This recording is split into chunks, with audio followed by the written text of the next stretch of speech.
Capricornus. Hey, all right. We are going to do your July general message video. So we're going to go ahead and get started with that, see what's going on for Capricorns in the month of July. I love quick. Quick is awesome. All right. Okay. What do we, whoop, not two cards, we got one. Okay, so we start off with the Malik of Wands. All right, that is the King of Wands. So this could be someone that you are dealing with, or this could be your energy. I'd like to say too, before I started the video, the word ambience came to me. So I know that's a very general and vague word, and I'm not pretending to be some sort of psychic that, you know, but I feel like it's more that that there's some importance about ambience. So in your life right now. So whatever that means. So anyway, with the King of Wands, again, this could be a person, this could be your energy. So the King of Wands is typically a fairly magnetic person. They are very passionate, and they have a lot of creativity. I'm sorry, there may be a few noises in the background. I live above kind of like a workshop garage type of thing, so it's just you know, hopefully it won't be too bad. But it's that type of energy that is creation, passionate, that sort of thing. But it's a king, so that's fantastic. It's being kind of the ruler of such things, right? So if this is your energy, it's you know, wonderful. It also makes for a good delegation type card, like to delegate things also. If you've got a lot going on, you've got a lot on your plate in July, you know, do not, you know, the kings are not afraid to delegate, right? That's what they do. This could also, again, though, be somebody in your life, so we'll see how that goes. Okay, yep, all right. So we also have the Princess of Cups. So, you know, this is it the page in this deck? Yes, it is. Okay. I was just recalling. I haven't used this deck too often. It's absolutely stunningly gorgeous. And the gilt is just off the charts. It's got like a metallic sheen to it. It's really hard to see on the camera, and I even like the metallic sheen along the borders. Anyway, it's Tarot of the Moors also. So Princess of Cups. So Page of Cups. So there could be definitely with the King of Wands here, if this is your energy, or again, there's, you know, somebody here is making an offer of some sort, or you know, there's some sort of interest going on here. Let's see if this is okay. All right. Wow. But we also have the King of Swords. All right, so now, wow, we got a lot of people. We've got nothing but people. Let me get a few more cards before I go. Ooh, all right, Alchemy. Interesting. So Patience. And, ooh, what's that one? Oh, sweet. It's the High Priestess, but it's called the Sibyl.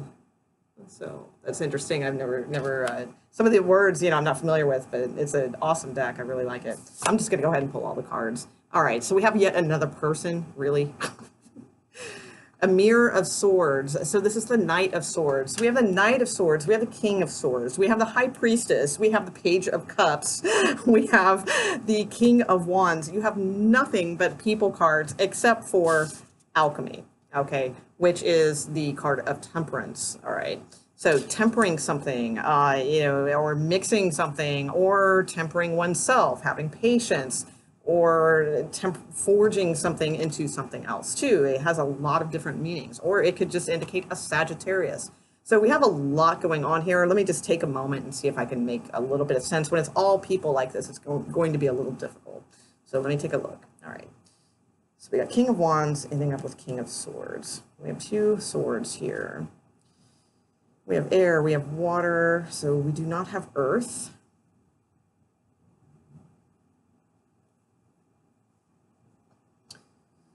We have fire.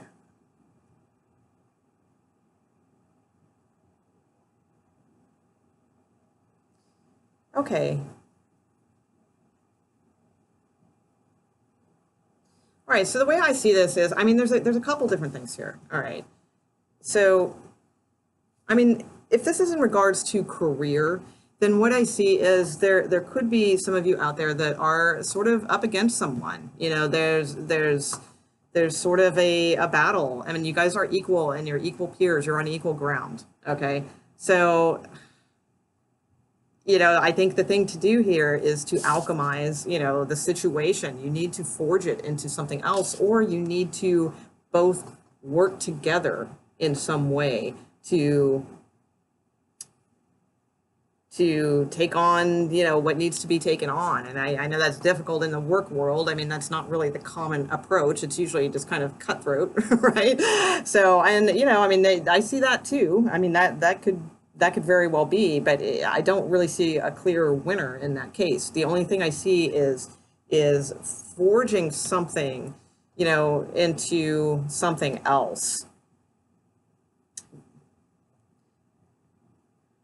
So that's a tough one. The other things I see here too are obviously like love type situation, perhaps. But back to the career thing, I mean, the only way I see to navigate through this is to forge it into something else, because I don't feel like fire and air, those are two interesting elements. Let me think about that for a minute. Sorry, you guys have given me a tough one, so let me just try to navigate through this. Fire and air. Why couldn't it be fire and ice? Then I could remember Pat Benatar lyrics. I'm just kidding. All right. Oh my God, I hated that song too. All right, let's see. I mean, it feeds the fire. I get the sense that this is that you guys are equals, and there's no win or lose. I mean, somebody will, it's either somebody's going to win and somebody's going to lose, or there you find some way to. If this is for you, Capricorn, then I'm going to go this way, because, well, it is for you, but what I meant to say is I feel like then you are the King of Wands, not the King of Swords. So in that way, with this card being underneath you of the Alchemist and the fire and water, that is going on here to make the rainbow, right? Because the sun, the heat, the fire, the rays, all that, and the water, that's what makes the prism, blah, blah, blah. So that's alchemy in its own sense. So what I think is then passion is not enough. All right, if this is a work thing, it's like passion is not enough, that you definitely have to alchemize it with water energy. So that would mean the strength of emotion, the strength of intuition, mostly. Not so much emotion, actually, intuition. I think that's why the High Priestess is here, making you an offer. Okay, it's like the High Priestess is maybe not an actual person. Okay, it's because, yeah, and the High Priestess is actually looking at her she's looking towards the alchemy card. So I feel almost like it's saying to win this battle, then you will need to mix these two together. So not just the passion, not just the go get 'em kind of spirit, the action that the King of Wands takes, or the magnetism that they have, the charm and all of that. You need also the element of the water, the intuition, the pure intuition, in order to beat the competition. Okay, so that would be the same too if this is a love situation. It's the same scenario. Like, that's what, if this is someone that you are fighting for, then there maybe there's two people involved here, and you're trying to win this person over. Then I believe that is the way to do that as well. It would mean now in that respect it would be about intuition, but also the water element of emotions. So not just showing passion and like, oh, look how bitchin' I am. I'm the King of Wands. I'm so magnetic, but also, and that's good. I'm just kidding. Cause I mean, the King of Wands is cool. I mean, that's why people like him, because he is magnetic. He's interesting and charming and all those things. But I think what I'm saying is I think it would take more than that to win this person over. I think that you have to show emotion and the depth and that sort of spirit as well. So,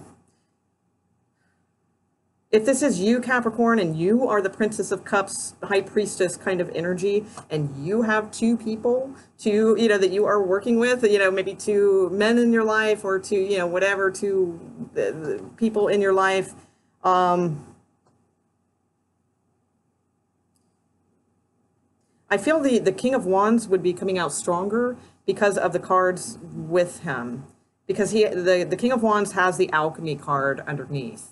And also the King of Wands is showing up on top and as the first card, okay? Whereas over here, well, he is showing up on top here too. We have the King of Swords and the Knight of Swords, but the Knight of Swords, I don't believe, can win over the Alchemist. So it's you know, I get the sense that the King of Wands is most like, honestly, both are fine choices, is what I see. But if anything, I think the High Priestess is looking towards the Alchemy card. So I would say, you know, the King of Wands would be more the clearer choice, but I feel both choices are good. So, I mean, you know, if you have two people that you are trying to decide between, it's going to be a tough choice. They're both worthy. I just feel like the High Priestess, which is your intuition, is pointing you towards the one who is the King of Wands. So the difference between the King of Wands and the King of Swords would be the King of Swords is a little more distant, a little more stoic, a little more, you know, they have a very cerebral way of dealing with things. They're probably extremely intelligent. Not that the other one can't be either, but they have the you know, a very astute type of mind and those types of things. Whereas the King of Wands, they may be intelligent and so forth, but they more kind of get by on their magnetism and their passion. Okay, so that should help, you know, somewhat distinctively say which one's which. And again, I'm leaning towards the King of Wands. But I feel like this other person is going to fight for you, and they are the ones. I also like the King of Swords, I believe, is the one that is messaging you and the one who is going to fight for you. Wow, that's a tough one, man. This is really tough. Sorry, but I mean, I've got like one. Yeah, I've got like, it's all people. It's all people cards. Okay, so we just had the Ten of Wands fall out on the King of Swords. So I feel like that this has been going on for a long time. Yeah, and we have the Nine of Discs at the bottom of the deck with the Death card. So it's like, I feel like two, you know, this is a read for a single person. You know, probably a single female Capricorn, but you know, whatever, it could be a male as well. But somebody who is single and possibly has two choices here. There could be a Scorpio involved with one of these, and that could be either one, because the Scorpio can fit the Wands or the Air. You know, at times they have different things. Now we have the Emir of Wands. That's the Knight of Wands. Okay, Eight of Wands. Okay, so let's see. So we have the Ten of Wands fall out on the Knight of Swords. So I feel like this person, they may... You know, I said they might fight for you, and I'm kind of wondering now, because with the Ten of Wands, I feel like they might have been through this, so like they've been through so much that because honestly, that Knight of Swords isn't really charging into battle like the Rider-Waite deck usually does. So, but they do have their truth, and they are on the white horse, which is the white horse of purities, spirituality, and that sort of thing. I think they have a long journey. You know, they've had a very long journey, and I think they're a little weary. So they may not fight for you, and they may stop communicating. All right, give me one on the Malik of Wands, please. I'll pull you guys a couple advice cards. This one's a little trickier than my other ones. This is the most tricky reading I've had out of all of them, by the way. Thank you, Capricorn. Okay, so we do have the Seven of Swords coming out on the Malik of Wands, and let's see what we get on the Malik of Swords. Okay.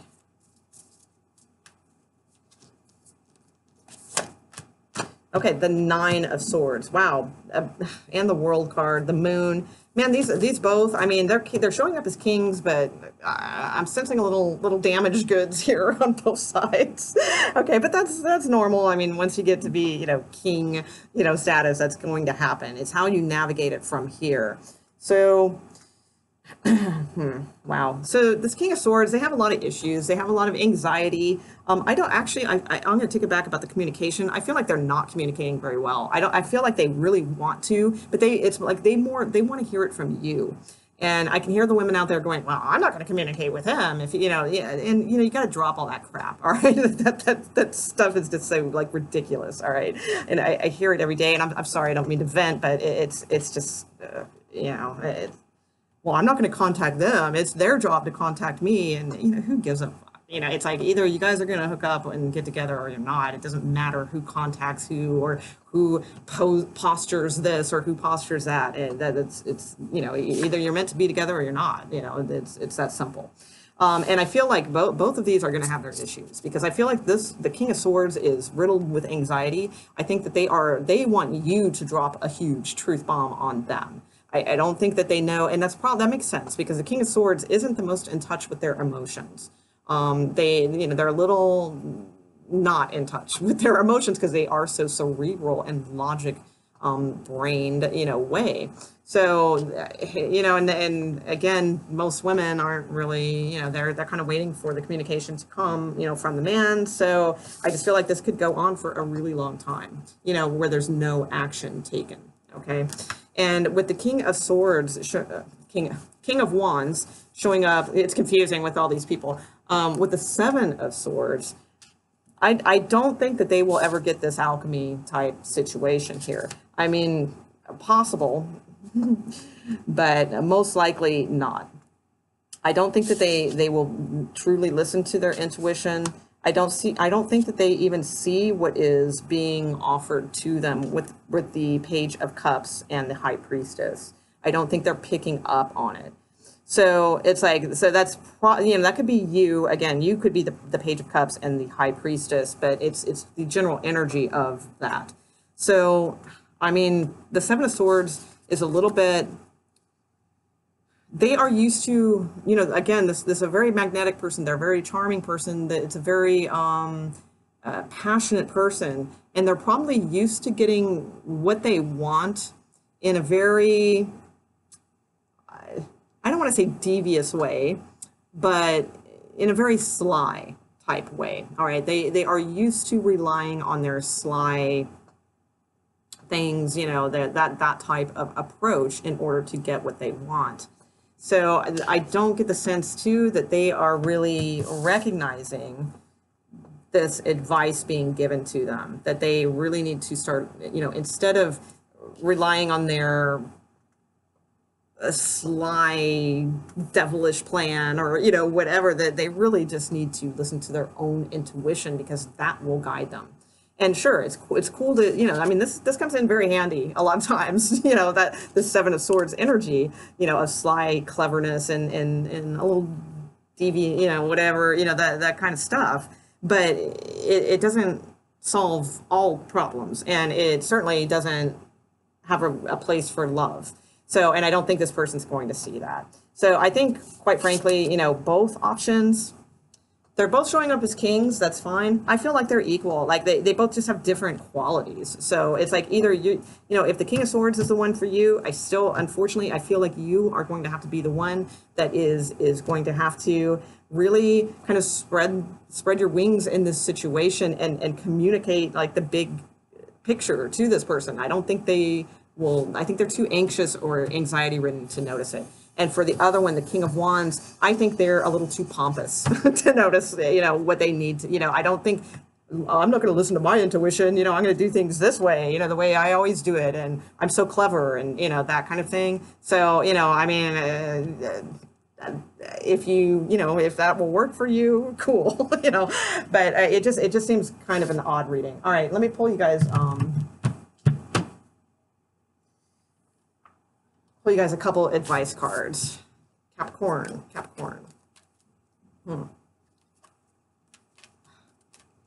It's like, just once I would like to get through all 12 signs without having like one reading that is just completely like a struggle and difficult and filled with like 50 million people. All right, just once. They all went so smoothly. Thank you, Capricorn. All right, let's see, advice cards. All right, let's concentrate now. Let's concentrate for Capricorn. All right.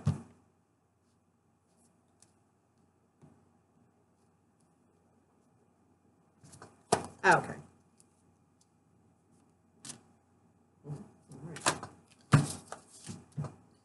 Okay. All right. Oh my God. This is the best ever. Best ever advice. We have adjacent possibilities, man holding a coin, man holding a heart. So yet more people, and it's still two kings, basically. I mean, so, and it's really not an answer. Adjacent possibilities. I pulled the card Goddess of the Moon off to the side, which is the High Priestess, basically. So in this particular instance, the High Priestess is always saying, listen to your own intuition. Somewhere deep in there, you know how to alchemize the situation for yourself. Maybe neither one of these is the answer. That could be too. We did have that Nine of Pentacles at the bottom of the deck earlier, and that can mean just sort of standing in your own empowerment until you are absolutely 100% sure that this feels right, or this, or what have you. But you have adjacent possibilities here. You have this stability type dude with his coin, and then you have this more emotional type connection. There's different possibilities going on here. So it's not much advice, but I mean it's very clear that with the High Priestess energy coming out twice in different decks, that this is about using your intuition to choose. So I mean, I feel like they're both available. I just feel like one is waiting on you to communicate, like, what's up, and the other one is a little blind. So it's like that's your choices, Capricorn. I'm sorry, that's the general energies that I pulled though for July. So good luck with that. No, I'm just kidding. All right, I feel like I should leave you guys. I'm gonna leave you guys with one more. Maybe we'll get something here. All right, one more card. Good luck with that. Oh my, Capricorn. My dear Lord. All right. We got one more card for Capricorn. One more card. Little something. Little guidance. Little guidance for Capricorn. Okay. A change in the wind. All right. So that's what we have. We have a change in the wind. So let's see. It is the number 12, and which boils down to a 3, what have you. So, possible new beginnings, but definitely something is changing. So just know that, you're probably going to end up with a somewhat of a choice or something like that in July. And it looks difficult, quite frankly. I mean, they both had their good qualities. So, all right. Thanks for hanging out, and sorry for the weird reading, but, I mean, you guys watch enough tarot. You probably know how difficult it must be if you have all people. So in a general reading, it's not like I'm on the phone and I can say, so, this is probably your blah, blah, blah, oh yeah, that's, so I did my best. Hopefully it was of some use for you guys. All right. Thanks for hanging out, and I'll see you guys soon. All right.